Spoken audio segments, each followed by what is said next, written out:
আসসালামু আলাইকুম। আশা করি প্রত্যেকেই ভালো আছেন। আমি আজকে আপনাদেরকে একটা মন্ত্র দিচ্ছি। এটা হচ্ছে এক প্রকার কালো জাদু। আপনি যে জাদুটা না পারেন বা আপনি যে একজন তান্ত্রিক আছেন সেটা কিভাবে প্রুভ করবেন? কেউ যদি বলে যে প্রমাণ করে দেখাবো, কোনো একটা ম্যাজিক দেখাও। তো সেরকম একটা ম্যাজিকেরই মন্ত্র, মানে আপনি জাদুটা না মন্ত্রের সাহায্যে করে দেখাতে পারবেন।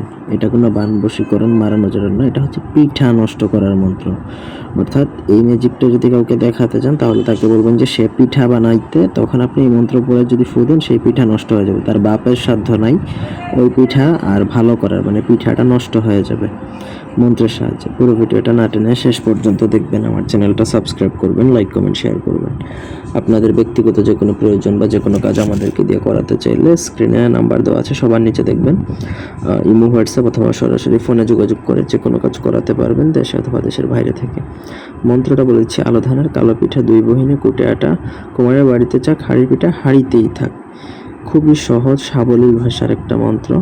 আপনি জাস্ট মন্ত্রটা পড়বেন একবার, ওই পিঠার যেই কাইটা তৈরি করা হবে বা যেটাই প্রণালীটা তৈরি করা হবে সেটার দিকে তাকিয়ে ফু দিবেন। মনে মনে পড়বেন একটা ফু, এইভাবে 7 বার পরে 7টা ফু দিবেন, পিঠা নষ্ট হয়ে যাবে, ব্যাস। আর সে কোনোভাবেই ওই পিঠা, ওই যেই গুঁড়ি বা চাউলের যে গুঁড়ো যেটা, সেটা দিয়ে বা আটা বা ময়দা দিয়ে সেই পিঠাটা আর তৈরি করতে পারবে না, যতক্ষণ না এই মন্ত্রের বারান কাটানোর একটা মন্ত্র আছে, ওইটা পরে ফু না দিবে ততক্ষণ পর্যন্ত পিঠা ভালোভাবে হবে না, মানে হবেই না। সে যত বড় শেফ হোক, কারিগর হোক, কোনো লাভ হবে না, মানে পিঠা নষ্ট হবেই হবে। তো এইভাবে আপনি প্রুভ করতে পারবেন যে আপনি একজন তান্ত্রিক বা আপনি জাদুটোনা পারেন। কেউ যদি আপনাকে চ্যালেঞ্জ করে তখন তার সাথে আপনি এটা করে দেখতে পারেন। এটা 100 ভাগ কার্যকরী। ধন্যবাদ।